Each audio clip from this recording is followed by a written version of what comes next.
Hello, friends. Welcome inside, at least for me, Ben Garrett at Spirit, but on Twitter, the Riverland Roofing Studios, Riverland Roofing for all your roofing needs. 662-644-4297. This is a little house behind me, right beside my little Nick's ring there. He's Zach Berry. We got to take him out.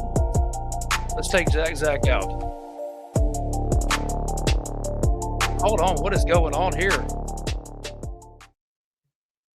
It's still going, y'all. All right, Zach, you take over as I figure out what's going on. This is a recruiting version. I'll be. Morning, everybody. How we doing? We got National Signing Day tomorrow, starting probably as early as 6 a.m., 7 a.m. local time. That's Central Standard. I don't expect a ton of drama with the current commits. I know that's been the pressing issue for folks in the AMA that I started earlier this morning. Pretty much I've talked to just about every commit in the 2026 class. Still waiting to hear back from a few, but the ones that I have not talked to today have either already told me or have put out some kind of social media announcement that they are locked in with Ole Miss. Ben and I are going to talk about just kind of what that means, how, just some prospects, commits weren't really affected by this. What could that possibly mean? We'll talk about that. But, I do expect J.C. Anderson to flip to LSU eventually. I don't know if he'll do it or if he's going to make some big dramatic flip on signing day. That could have been something that he was instructed to do by someone. For the sake of a quote splash. But for now, it's not what everybody wants to hear. I know everybody wants to hear about, 5-star flips and late, shot clock flips before signing day. Maybe there could be still a couple names out there. But as of right now, I expect this staff to hold on to the current commits. I believe it's 19 at the moment. Double check that. But yeah, we're going to get into all of that. 18. I keep forgetting about my man, Jamison Powell, who decommitted yesterday. He was one that was immediately in flux. Why? Kudos to him. Consummate professional for a 17-year-old. Was very upfront with me throughout the whole process. And then when Lane Kiffin ultimately officially left and went to LSU, he told me that he was going to have to talk with his parents, talk with his high school coaches. And, hey, is what it is. Guy wants to play for Lane Kiffin, so I expect him to go to LSU as well. But, 18 total commits right now. The blue chip rating is only 39%, but Ole Miss is looking to sign 6 4-stars tomorrow, and a lot of them are on the defensive side of the football, which I think is important. Ben and I have talked a good bit about building up front through the high school ranks on this show the last couple months. And we're going to get into some of those prospects that I think have a real shot to play early and often in their Ole Miss careers. One quick programming note. Craig Tutt, the 4-star safety out of Oakland High School in Murfreesboro, he will be playing for a state championship Saturday night, and I will be in attendance for that one as Oakland takes on Ravenwood, trying to go back-to-back. So, Ben, are we good? I think so. Okay. Is it my end or your end? It might be your end. But if it's not, just wait. Let's just see what happens. Okay. Wait. I think we're good. Ben's here. Zach's here. It's the recruiting show on the eve of signing day. Will Trinidad Chambliss get another year? Still up for debate. It's a waiver process. Honestly, I figure he'll get it. If the question is, do you think he'll be Ole Miss's quarterback next year? Everything is year to year, and he'll be Ole Miss's quarterback through the playoffs. But yes, I think I've figured out our technical issues. I still haven't figured out how to light my office correctly. I'm trying. I even took a course on lighting at Ole Miss. I just don't know how to do it. So if anybody, friends Mary Beth, nanny, if you want to come help your boy out, you know how to do musical theater and stuff. I look so pale, and the hair is what it is. But it's signing day eve in Ole Miss tomorrow. We'll be signing prospects. I expect J.C. Anderson not to sign with Ole Miss too and end up at LSU. Corey Barber, Craig Tutt is not a Lane Kiffin recruit. But Lane Kiffin is trying to do as much damage as possible to Ole Miss on his way out.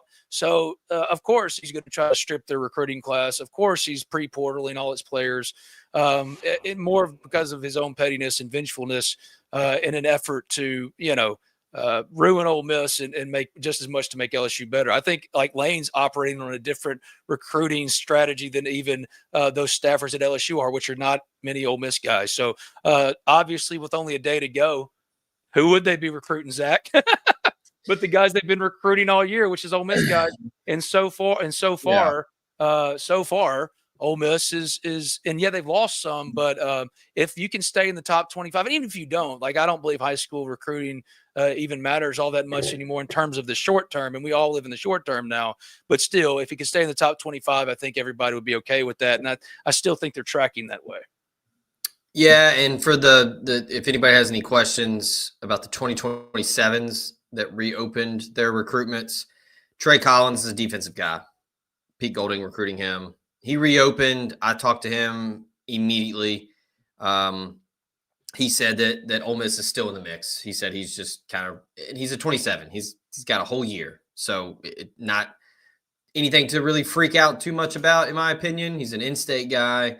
I think Ole Miss will be okay. And then Chavez Dixon, I think he quickly decommitted because he wasn't sure what John Garrison was going to do. Our very own Ben Garrett reported yesterday on the Ole Miss Spirit, olemispirit.com. Join for $1, only $1. Ben reported yesterday that John Garrison has re-upped for a 2-year deal. So that could be it. I don't. If you made me guess, I don't think Chavez Dixon is tied to Lane Kiffin. I think it was more of a Garrison thing. So we'll see. Again, a 27 guy. He's got a full year. It'll be okay. But yeah, as far as 26, Ben, I think that I think Ole Miss 18 commits right now with Anderson flipping to LSU. I see Ole Miss going 17 for 17 tomorrow. There could be some surprises. I'm sure we'll get into that here momentarily as Ole Miss extended a quick offer last night to an LSU commit. I wrote about him really quick. We'll talk about that as well. But yeah, I think it's going to be a pretty no nonsense, business as usual signing day for Ole Miss. And I do anticipate Ole Miss continuing to operate through the portal. I don't think the quote portal king being gone is not going to change that. I think look, Kiffin was front and center for a lot of this for obvious reasons, because he's the head coach, and everybody does the pictures with him, when they come for visits for portal, whatever. Pete Golding was the backbone of the recruiting machine at Ole Miss. He was someone that's why he got the nod. Yeah, he was someone that came in the short term. He's the one that, it's a big organization now, folks. I'm sorry to interrupt you, Zach, and I do it all the time. Forgive me. But you're hitting on something that, man, you're absolutely right. It's not just, well, he was doing all the recruiting. It's like organizationally, like you still had the day-to-day business of Ole Miss that had to be done. And that's what Pete did. Like, he's the one that said, I'll lead that effort then. Because the scouting and development department is still going to do scouting and development, whether or not Lane Kiffin is flirting with other schools or not. So, like the strategy and all that stuff was coming from Pete. So to keep this thing, like you most wanted to preserve a title chase this year, because you don't know, like, when else are you going to get this opportunity? Some might say then, well, let Lane coach the playoff. That's not an unfair thing to say. But I would argue in return that you can't let LSU's head coach for 2 months pre-portal your players in the same building with them, which he's already doing for the signing class too. That's going to be announced tomorrow. It's just a long way of saying I understand why Ole Miss made the move to Pete Golding. Why, frankly, I think Keith Carter and Glenn Boyce had no other choice but to go with Pete Golding, even though Joe Judge might have been a better, step in as CEO in Lane Kiffin's place. Pete was over the whole structure, and at least you could preserve as much of what had been built as possible, knowing that it was going to be a big chunk taken out, a near fatal chunk taken out, some might argue, when Lane leaves. So that's an important point. And it could be something we just don't know. I haven't talked to Joe Judge in a long time. He may not want the job. I mean, hell, I was wrong. I thought this whole time that Pete didn't want the job. I knew Pete wanted the job. I reported that on the Ole Miss Spirit, OleMissSpirit.com, Fleet of On 3. Like that's the thing. Pete Golding, he doesn't need to be dismissed as like Lane Kiffin's defensive coordinator. Yes, this year their defense and efficiency is not what it was last year, but last year they had the best Ole Miss defense in history that set new records in sacks and tackles for loss. And Zach, they lost 3 games not because of Pete Golding and that defense that he himself handpicked, but because of offensive incompetency by Lane Kiffin as a double-digit favorite against Kentucky and at Florida. Yeah, for me, it was a vibes thing. I don't talk to Pete like Ben does. He's around it more than me. I just kind of thought Pete might be kind of, I called him the modern day Bud Foster, just a guy that just wants to coach ball and recruit and be left alone. I do also think some things changed over the last couple of weeks. I think Pete probably got a little pissed off with how things were unfolding and how kind of. Oh, he did do that. I can tell you that for an absolute fact. Don't beat around it, bro. We both know. We know. Yeah. I think he was fed up with all the bullshit. I think the way Kiffin handled everything was, I mean, it's about as worse as you could do. I don't think there's a worse way to do it. I mean, I've joked that they're going to do case studies on this in journalism classes on the worst PR disaster of all time in athletics. But yeah, I mean, I think he saw the opportunity. He has the credentials, the bona fides to be a head coach, and he has the respect of the administration, the players. I mean, you guys heard the audio. People, recorded the meeting they had with Glenn Boyce and Keith Carter. The players were fired up. You could see the players leaving the facility. They were excited. I've said that too. We'll see the draw tonight when they do the rankings. I know everybody's freaking out. I don't think Ole Miss is going to get punished. The committee, I'm pretty sure, did not punish Tennessee last year when Golish left. I know this is a head coach versus an OC. Everybody wants to do the FSU comparison with Jordan Travis. That was a 4-team playoff, and also the committee had a shot to see Florida State without Jordan Travis for 2 games, and the offense was absolutely terrible. I don't think Ole Miss is getting punished. I think 11-1 with the wins that Ole Miss has, the way it beat Mississippi State. We made a lot about it on our show last week, Ben, on Hit That Line about game control. Everybody loves that statistic. Ole Miss has been pretty bad in game control numbers because Kiffin was notorious his career. If he knew his C-plus game could win a game, he didn't care. He would just want to get the win. And last week, Ole Miss absolutely obliterated Mississippi State on the road. And look, if you want to be real about it, that was all Pete Golding and the staff preparing for that game. Lane Kiffin wasn't preparing for the Egg Bowl. He wasn't doing it. He wasn't doing a damn thing. He was preparing to leave. Well, he was preparing to leave, but the man doesn't need to spend all week preparing. Like, this man is a beautiful football mind. Okay, like for him, what might take somebody, a normal person, a week, he could probably have done in about 18 hours, to be honest with you. So the idea that, come on now, yeah, I get what you're saying, but he's great at what he does. We wanted to make sure to knock off some answers, and as I'm looking at myself in the camera again, somebody help me figure out this lighting, man. My prepubescent mustache, because I hadn't gotten to get up and get ready. The wife's car crapped out this morning, Zach. So I had to go. I just jumped up, had to go get it fixed. Lane Kiffin do you think Lane Kiffin has to worry about those kind of problems? His wife calls and says, "Hey, I need a new battery in my car." I don't think he has to worry about those problems. Well, he doesn't have a wife. Maybe his ex-wife does, but he's with right. He and Layla reconciled. I don't want to get it, but I'm just making a joke. It's like, us little people have little people problems. We were both out getting batteries this morning. I was getting double A's. You were getting a car battery. Yeah, and I did not realize what happened to $50 car batteries, dude. This was $300. Oh God. My God, I don't have $300. I don't make $9 million a year now. $12 million. Ole Miss was going to pay you $13.5. It's not about money. I know what it is about, the logo. I wanted to answer some questions. Me and Zach, we write for the Ole Miss Spirit, OleMissSpirit.com, Fleet of On 3. We wanted to answer some questions about signing day tomorrow, set up Ole Miss and Pete Golding and company out of the finish. And I want to knock some of these out that I see in the chat. Travis A. 1987 asks, when will be Pete Golding's introductory press conference? We haven't heard word on a press conference, but he's going to be speaking at the basketball game tonight, the Ole Miss basketball game, I think at halftime. Yeah. And I think we're supposed to get in the media afterwards. I'm not sure though, but he's going to talk to the crowd there for Ole Miss Miami, which is a huge basketball game. Completely overshadowed in this is Chris Beard and that team that trying to bounce back from a rough go of it. But this is a big game tonight, Hey, and he's supposed to be talking. speaking of hoops, also completely overshadowed. Coach Yo and the ladies are just absolutely destroying people right now. Haven't gotten a chance to see them play live yet, but hey, both of those, both men and women, the common denominator there is length. I mean, both teams. I know Ole Miss lost twice last week out west, but I like what I've seen thus far. And it's going to take a second to mesh with the portal players and all getting used to playing together. They let it slip away against Utah. Iowa's a damn good team. They got a lottery pick in Sturts, and that's just kind of a tip your cap type game when the dude fills it up like that. The Utah game, that one should not have gotten away. That one's going to hurt because Utah's bad. That's going to be a bad resume blemish. But yeah, confirmed tonight. Keith Carter already confirmed it. Pete will be there at the game. I would imagine it's halftime, like Ben said. I thought today would be the press conference for Pete, but maybe it's tomorrow because there's still I think Pete's not about the cameras, man. It might not work. It might not work because it is going to be a difference. But when that man gets behind the camera, he's going to tear it up.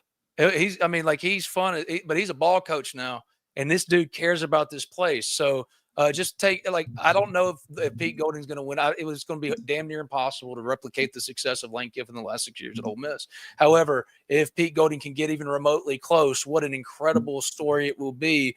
And just know that instead of somebody that just constantly wanted to hit it and quit it, my gosh, man, you could very well this dude just wants to, take care of the thing you love the most, and that's Ole Miss football. So that's one question.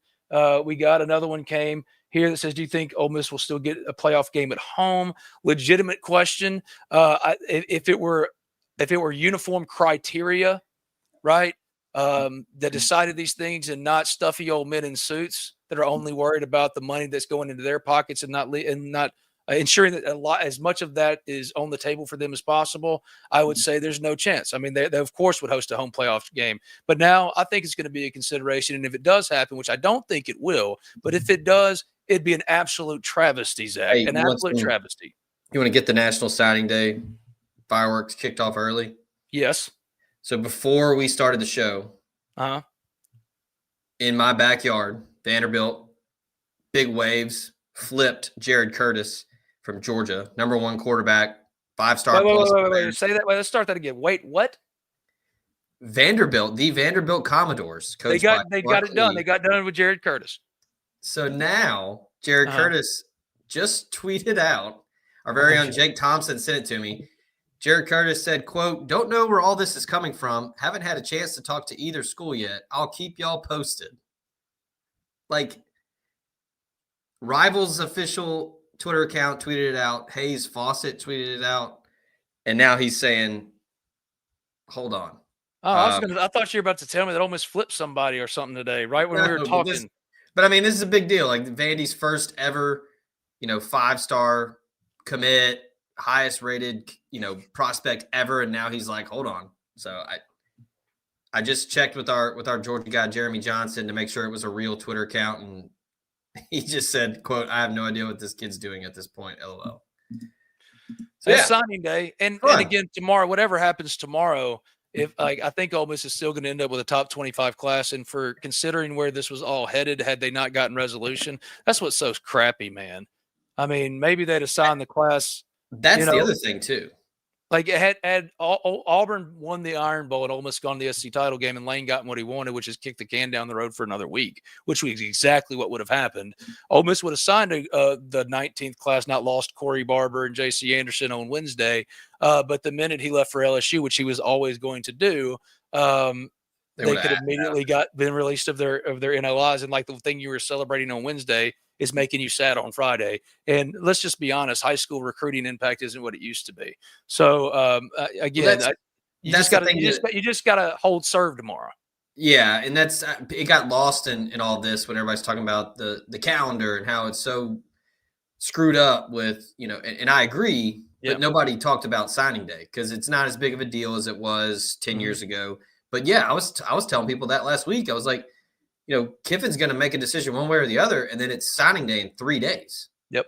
So like these kids that choose to decommit, they got to find somewhere to go in 3 days or wait until February. Well, I guess they have until Friday this week. But like if you can't find a spot, then you got to kick the can down the road to February, and then who the hell knows who's got a spot by then.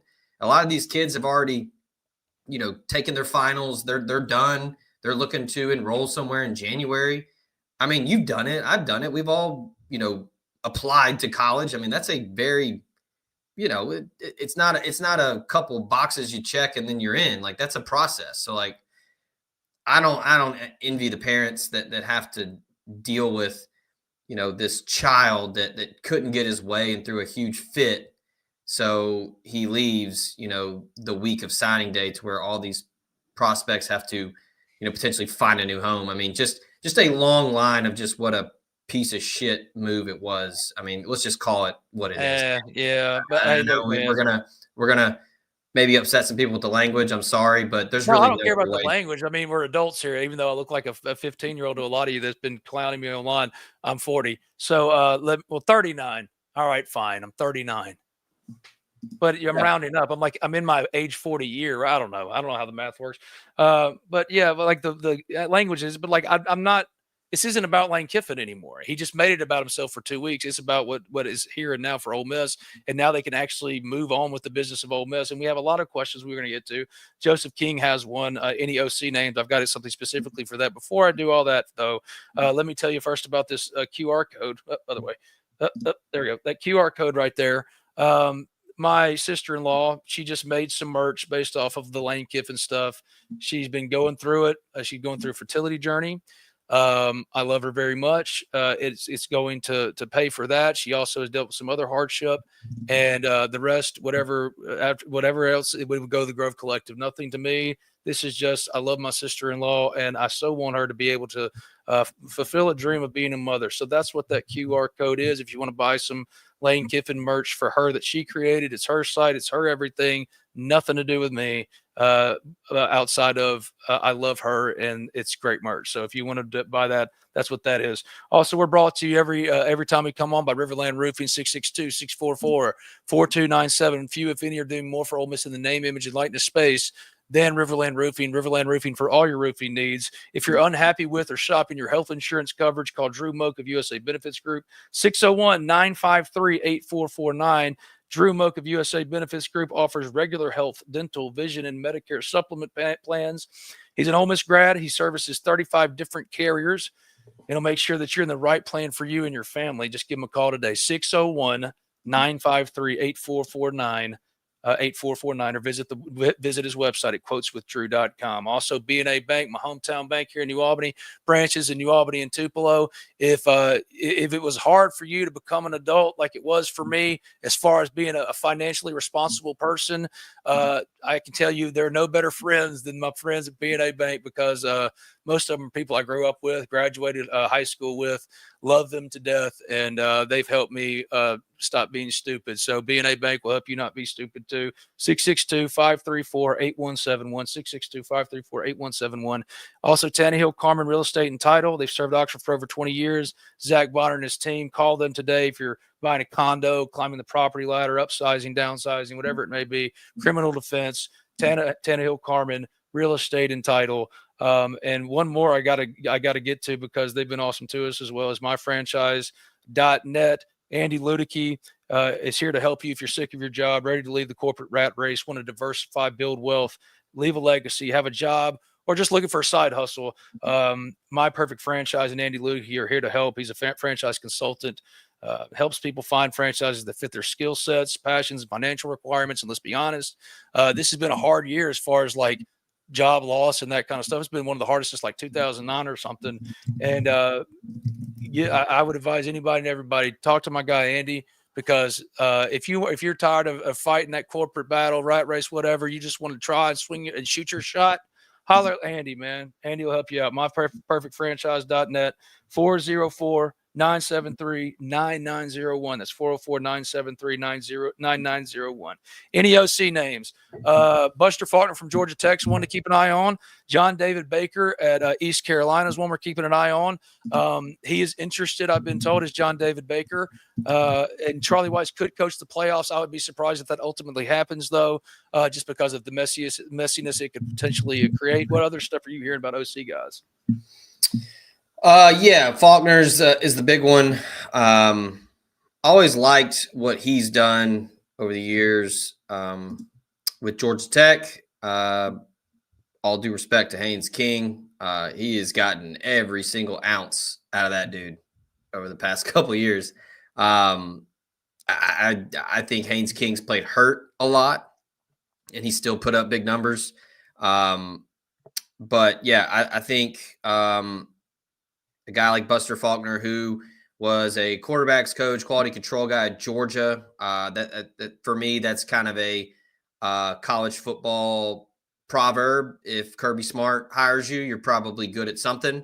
I think that says a lot about him. But yeah, he's been an OC at several different spots: Murray State, Valdosta State, Arkansas State, Middle Tennessee, Southern Miss, and then he's been at Georgia Tech since 2023 with Brent Key. Brent Key, another guy that's well respected in the industry. If you can work for Brent Key, I think you can work for anybody. Yeah, John David Baker makes a lot of sense. I know people are getting kind of grumpy about the quote retread. I looked up the numbers for ECU this year. I haven't watched a lot of Pirates, but pretty damn good. He's had a pretty solid year so far. ECU's 9th in first downs, 12th in third down conversions, 14th total offense, 15th in passing offense, 25th in scoring, 41st in rushing, and 42nd in team passing efficiency. ECU had that big win over Memphis earlier this year when they were, I believe, a double-digit underdog. So, yeah, he knows a thing or two. He knows the scheme. He knows the system. He's familiar with some of the players on the roster. Not that that really matters all too much, but it doesn't hurt. That's kind of the main one. I put a list out there of just some kind of, familiarity with what Golding has with certain coaches across the country that he's been around or been on staffs with. One that's interesting to me is Jake Spavital at Baylor. He is a guy that coached Johnny Manziel when he won the Heisman Trophy. He's been a little bit of he's been kind of everywhere. He was with Cal, with Justin Wilcox. This year he was at Baylor. Baylor's offense was pretty damn good. So I'm still, like you said, Charlie Weiss, it's still up in the air. Is he going to come back? I know you've heard it. I've heard it. Golding's going to do his best to try to pitch him to stay. I don't know if it's going to work. Like Ben said, it could get messy because, again, you're going to deal with a temper tantrum from somebody in Baton Rouge. And maybe Pete just doesn't want to deal with all that. Maybe he wants to hire his own guy. No disrespect to Charlie. They've worked together since 22. So I don't think it's Pete doesn't like Charlie. I think it's just he might just want to go get someone for himself. I've had some people ask me in the AMA, and for those that are in the AMA that might be waiting on me to get back to you, I'll get back to you when the show's over. People have asked me about like scheme. What kind of style offense does Pete want? Is he going to want one that's a little more slower paced? I don't think that matters. He's coached at Ole Miss since 22. He's adjusted to this tempo. It's pretty much what everybody does now. Like, I don't think that's going to matter. I don't think he's going to try to slow things down or change the offense because of, the roster. First and foremost, you got to cater to the roster a little bit. And I mean, he was at Alabama when Nick Saban got out of the ice age and adjusted his offense. So it's kind of all he knows right now for the last, 6-7 years. He's been used to this kind of style of offense. So I don't think that matters. Kiffin ran the up tempo here and there last year, and Pete had the best defense in program history and arguably one of the best in the country last year next to Ohio State. So I don't think a scheme change is coming. I think he's first and foremost, he's going to go get the right guy that he thinks is the best fit for Ole Miss, and then he will let that person have the autonomy to run whatever offense that they see fit. But yeah, I think it's going to continue to be the up tempo spread option. Kind of it's all like a amalgamation of all these things. Like it was funny when Kiffin made Chris Lowe do that tweet about Charlie Weiss being a Broyles finalist and was like, "This is Kiffin's offense." Like, okay, first of all, it's not your offense. You just taken like 3 or 4 and just added a bunch of pieces that you like, and you have this Frankenstein's monster type of offense of like the veer and shoot. You got the spread option. You got zone read. You got some pro concepts that you got from when you were at SC with Pete Carroll. Like it's all different kinds of stuff. It's not like you invented this offense. So long-winded answer, Ben, of kind of got to wait and see right now because John David Baker makes a lot of sense. Buster Faulkner, again, highly respected dude in the industry, guy that would, anybody would want to hire. So yeah, I think it's a little bit of wait and see. I know people are getting a little restless. I have to remind people, it's barely been 48 hours, give or take. So, oh, you're on mute. I said it was Sunday. It was Sunday. And now it's like Tuesday mid-morning, or now it's lunchtime drive. Talking Champions, brought to you by Riverland Roofing, B&A Bank, True Mug. Yeah, it's been like just a couple of days, and like everything is happening all at one time, and it's unfortunate. To answer that first question before we jump to Joseph King here, because it's a great one. We were talking about recruiting here with Zach Berry, my recruiting analyst baller friend at the Ole Miss Spirit, omspirit.com, an affiliate of On 3. Sign up today for $1. That's where we are all day, every day. And thank you all for the incredible support y'all have shown for us through the Ole Miss Spirit. And the signups, it's the numbers. It's been insane. Yeah. I didn't expect it to be that. And it just shows you Ole Miss family, the community is real, man. It's a shame that Lane Kiffin didn't value that at all, Hellacious run to end November. Top 10 across the industry, across the network. A ton of new signups. So yeah, shout out to you guys for jumping on board and getting with us. Shout out to The Athletic for being kind enough to offer a full year access. Fantastic. I've been a subscriber for a couple years now. It's great work over there. So yeah, On 3 and Rivals to partner with them. I mean, to me, that's a no-brainer to sign up because you get access to all the great work that we do and what everybody else in the network does, but then you get The Athletic as well. So not bad. Yeah. Good point. Thank you for that, Zach. To answer this question, before I get to Joseph King, another question came from Lori. She said, is the committee really going to drop y'all out of the playoff? There's no chance. If they did, there's no chance. Could they play games and give Ole Miss like a really hard opponent that they otherwise should be able to avoid in the first round, like an Alabama coming to their place? Absolutely. But there's no chance they're dropping out. I could even see them if they really wanted to be unethical and just kind of crappy about it, like put Ole Miss on the road when no others with their resume is by far one of the like the best of all the playoff teams outside of Ohio State, and we're going to pretend like this is a team without Lane Kiffin. Like that, what a way to shortchange Trinidad Chambliss and Keywan Lacey and William Eccles, Cam Franklin. Man, let's go through the offensive line that's been so good. Diego Pounds, Patrick Kudas, who people were dogging, and man, now that guy won the whole trophy here in Mississippi. Y'all people out there for LSU and stuff, y'all don't even know what the whole trophy is. That matters here. Congratulations to Patrick Kudas, Bryson Sanders, first year starting. Man, he was fed up, I'm sure, with having all the attention taken away from him. Meanwhile, he was the starting center for every single game for an 11-1 team headed for a championship. So you're saying they're nothing, they're lesser than because Lane Kiffin isn't here? Just put them where they belong, where they deserve to be. And in my opinion, that is no lower than number 5. But I'm recognizing that you're going to be yourselves. So at least let them host their home playoff game and don't send Alabama over here because let's be honest, Ole Miss deserves an opportunity. Ole Miss wants to spot the ball anyway, and I'd put them against anybody, even Alabama. Alabama impressing me. Just like treat them as they deserve to be treated, which is one of the best teams in college football this year that will absolutely be in the playoff. Now, to Joseph King, Zach, how many slots will be left for February signing day? I mean, Ole Miss hasn't really done anything in February the last couple cycles. It could be different with Pete. That all kind of depend on who's available. a lot of guys that are in February, it's a risk because you're not reporting until the summer. I think sometimes you're not going to want to waste NIL dollars on players like that because it's a risk. You're not up to speed. I mean, we see the difference in, Winston Watkins showed up in the spring, and he's a huge part of the offense because of it. And he'll tell you that. And then you look on the flip side, somebody like Caleb Cunningham, who I think he would tell you if you asked him, he regrets it because he was behind the 8 ball a little bit, and it's taken him some time to get his feet underneath him. So that's the big risk you run there. It's a possibility for guys that you might think are a developmental piece that, hey, you can talk them into coming, buying their time, and maybe see what you can get after 1 or 2 years, and then maybe they're ready.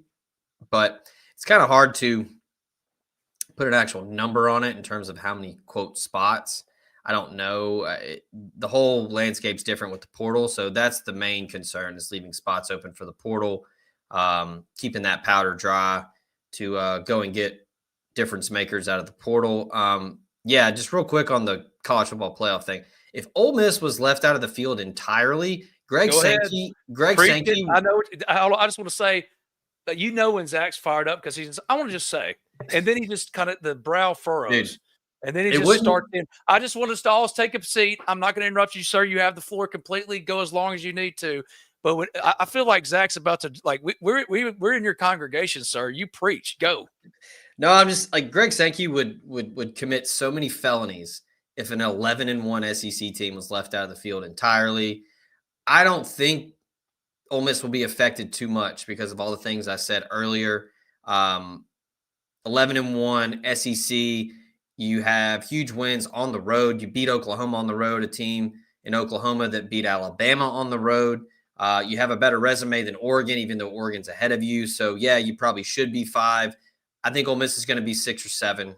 And then, look, it's going to all shake out in the wash. Anyway, you've got conference title games this week. If you're an Ole Miss fan, you want Georgia to beat the absolute dog shit out of Alabama. I mean, you want an absolute just shellacking in the Mercedes-Benz. I mean, you want Georgia to embarrass Alabama, get them out of the way.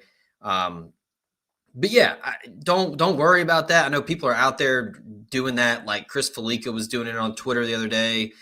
He needs to just stick to, winning, picking winners at like a 35% clip or whatever. Couldn't possibly sniff what we do at Hit That Line. But yeah, it's not going to happen.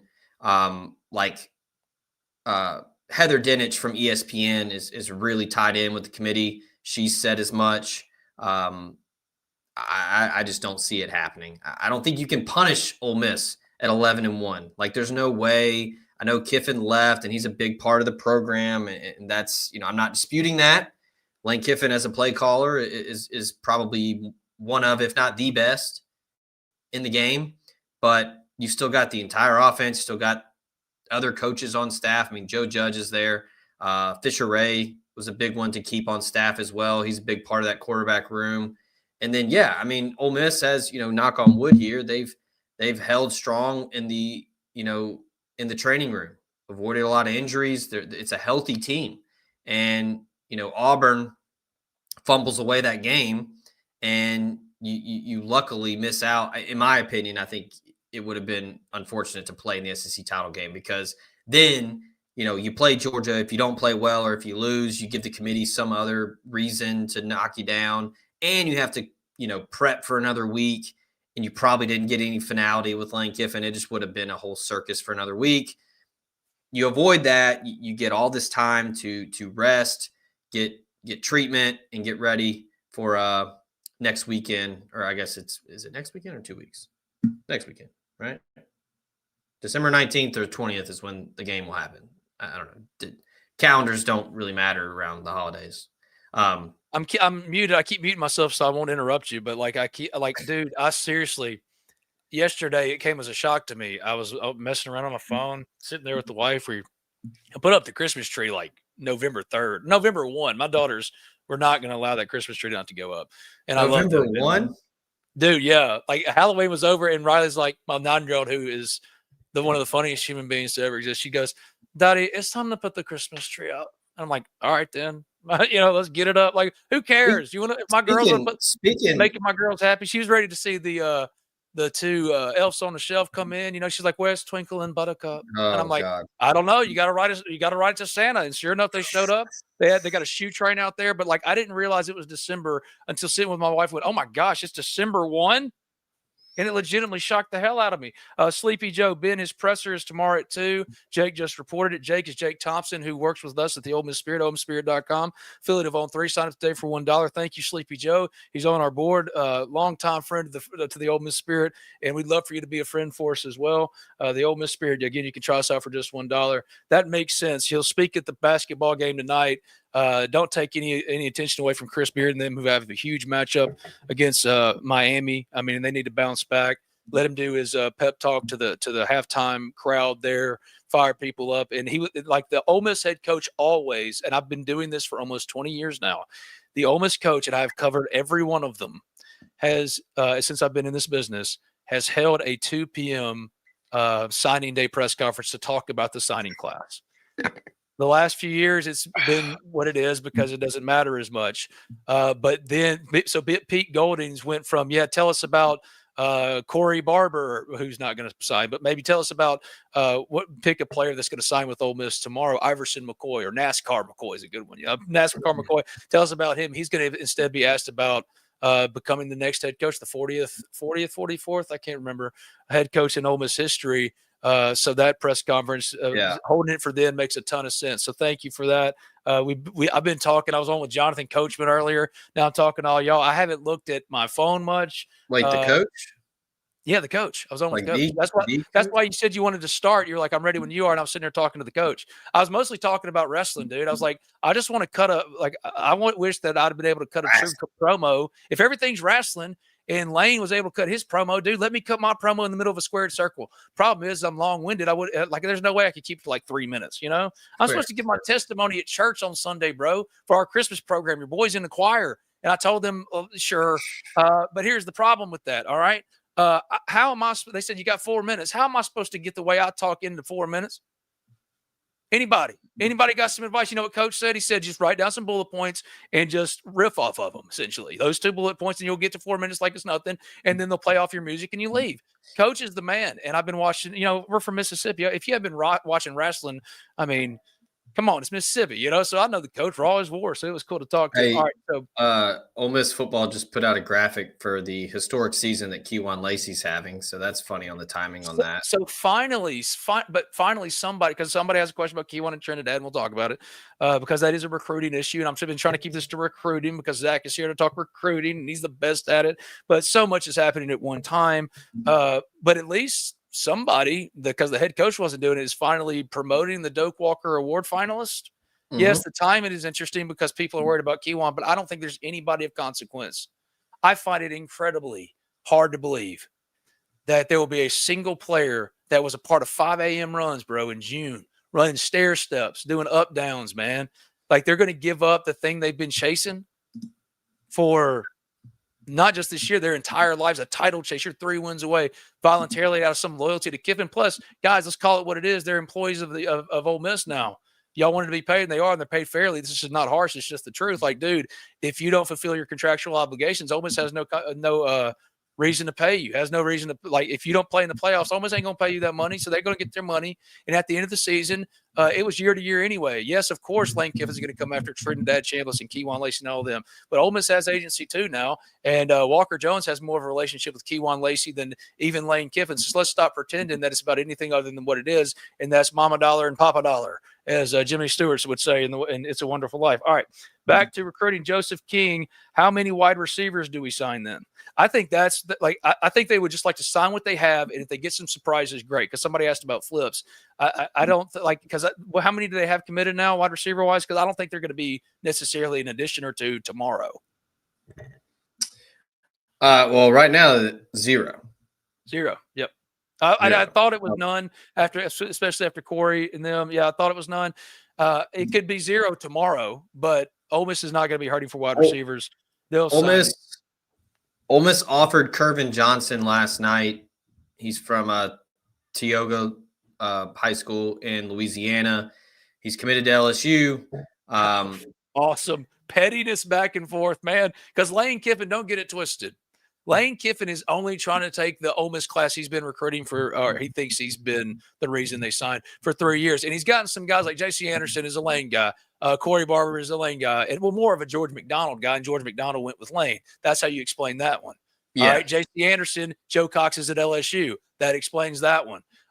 But Lane just wants to pick apart and make it as painful for Ole Miss as possible because he's petty that they wouldn't let him coach the playoffs, which they obviously couldn't do because he would have picked apart their roster for 2 months. As LSU's head coach, it being in the same room with Kejuan Lacey all day, every day, I think Ole Miss would be better off taking his chances without him in the room to try to retain Kejuan Lacey, which they were already going to have to do anyway, rather than have that influence all day, every day. That's the consideration with Charlie Weiss, too.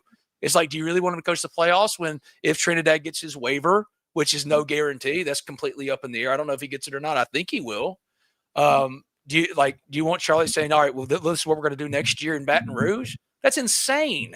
So, of course, he couldn't coach, dude. So I wouldn't worry about the number of wide receivers or any position, quite frankly, that Ole Miss signs tomorrow for myriad reasons, not the least of which high school recruiting is muted anyway. You can't fall flat on your face. It's like the blue chip percentage needs to be better, but my gosh, man, we're arguing semantically when Ole Miss's formula hasn't been the best high school class. It's been the best transfer class and allocation of resources of anybody else. And if they can continue to do that, they're going to continue to be successful. And the one position where they've been the best at that is wide receiver, Zach. Yeah. And like I said, Kervin Johnson got the offer. To me, I wouldn't worry about stars here. He plays 4A ball in Louisiana, pretty good competition. But what am I doing? Just had it. Put up some marks. Yes, we've always said everyone has said that all along. They would have built a statue for him. They wanted to build a statue for him even had he left for LSU after this season was over. No, if they would have finished it, if he would have said, come out and been honest. He refused to be honest. If he won a title, yeah.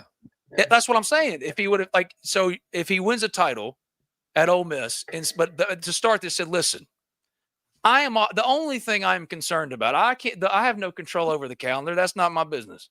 I have no control over the portal, the high school recruiting thing, how many teams that might come after me. Of course, I'm a human. I will listen to any opportunity because I could be fired tomorrow. We all acknowledge that, right? Brian Kelly's fired after 3 with $54 million. They're not guaranteed anything. But I am not going to focus on any of that or give that any oxygen until this ride with Ole Miss is over. I'm committed to this 11-1 team winning a title. Look at how good this team is. Kejuan Lacey, but instead, and won that title, they'd have built a statue, go to LSU, thank you for your service. Instead, you wanted to go about it your way, which is keeping up with the Kardashians and burning the house down. So sorry that you can't do it, right? So let's stop pretending like it's any more than that. But of course, no one's denying that Ole Miss would have kept him. They put up a lot. That's what we're telling you. You're going to have to put up with a lot of things. And you say right now, just as Ole Miss did, yeah, we'll do it. And Ole Miss was willing to continue to do it. But as you're seeing more and more, as more stuff comes out about Lane Kiffin, you got to understand what you're signing up for. Ole Miss understood that. It was just desperately saying, please don't do what you always do. And he did. He did. Because a leopard can't change its spots, which is a much better thing to say. That PC was bizarre. It was very strange. But yeah, like as far as tomorrow, here's the question. Will they sign more if they only finish with what they have tomorrow? And that's like number 21 on 3 today. Do you think they'll still add more? Because it's not like it ends tomorrow. They could still add more. I expect the most of them to sign. There's still the February period, but I'm saying, like, could you see some even more commitment signatures start coming in later on in the week as guys that maybe were supposed to sign Wednesday don't and take their time? I think Ole Miss could then add in that way. What do you think? Sure. And also because you've got if other coaching changes happen, then players can get out of, their NLI and can move around because the clock, restarts when a coach leaves. I think it's going to be mostly focused on the portal. And because, this isn't a real cycle for Pete Golding as a head coach. This is, he's got 2 days, and then he's got to get ready for a college football playoff game. And if you're Pete Golding and Ole Miss, you hope that you're getting ready for another one in a couple weeks, and then you hope that you're getting ready for another one the following week. That's the main focus, I think, for Pete Golding. I think that's why he was named the head coach, because he's going to put the players first. He's going to put the program first. He's not going to worry about how signing day looks for him. He's not going to care about a press conference. He's not going to care about, what he's doing, at yoga the morning of signing day. He doesn't care. But yeah, it's not like, I know it's not a sexy answer to say I don't know, but we really don't know anything because the staff's not completed yet. And I think it would be a much different answer for you if Ole Miss was 7-5 or 8-4. And then you have, some random bowl game down the line. This is different. It's a college football playoff. It's the best season ever in the history of the program. 11-1, never been done. You've got 2 Heisman caliber players on offense. You've got a defense that has been lights out since the Georgia game. You've got a hungry roster that, in my opinion, has been galvanized through all this. I think the players want to stick it to Lane Kiffin and not only win the first one, but win the whole damn thing. Obviously, you want to do that as a competitor. You want to do that as a college football athlete, but even more so now because your coach just up and left. And not only up and left, he went to LSU. And, maybe they do build him a statue if he just handles it like an adult and says, hey, I'm just going to take this job. Sorry. But when you drag it out and you do this whole charade for 5-6 weeks of, I don't really know what I want to do. And then you do all the other stuff where you're being petty. You're too much of a coward to come out of your office to tell the players yourself. Then, the AD and the chancellor tell you like, hey, stop being a baby, come out here and do it like a man. And then you do. And then everybody's like, man, just get out of here. Like, we don't want to hear from you anyway. That really, that kind of dampens the mood and dampens, your whole tenure as a head coach. Easily the most impactful and successful coach in the history of the program. I know Johnny Vaught has some national championships and SEC titles to have an argument, but different era. And I think Kiffin has really elevated the Ole Miss program, but man, just could not have done it worse on the way out. Like just a complete bag fumble by him to just act the way he did. So yeah, I think right now, Pete Golding, these 17 commits have his full attention. And you could see it. You can hear it. When I talk to them, they tell me, hey, I'm locked in. I'm not going anywhere. I'm with Pete. I'm with the rest of the guys that are on staff. The quarterback from Westlake High School in Texas, Reese Wise, he put out a tweet today, said he wasn't going anywhere. These guys are all in. So I think that these 17 commits that Ole Miss is looking to sign tomorrow, maybe there are a couple other ones that they flip. You've got a couple, I mentioned Kervin Johnson. Pretty good if you're going to steal somebody late. 6'3", 200 pounds, 1,350 yards receiving, 16 touchdowns as a senior. It's pretty good in 4A ball in Louisiana. But then on top of that, Ole Miss is still trying to go after Micah Nickerson, the edge from South Pike in Mississippi. He's committed to Missouri. Mississippi State's trying to get him. Ole Miss is trying to get him. You've got him still on the board. Jace Matthews, what's he going to do? Is he going to stick with Auburn? Is he going to stick with Alex Golesh? Or is he going to maybe give Ole Miss a shot and try to, flip and go to Ole Miss and hang out with his cousin Dante Moncrief? You've got Tavian Branch that's still out there. He's still considering Ole Miss. He's considering Auburn. He just did an OV there. He's also told me that he's still considering Penn State and Virginia Tech.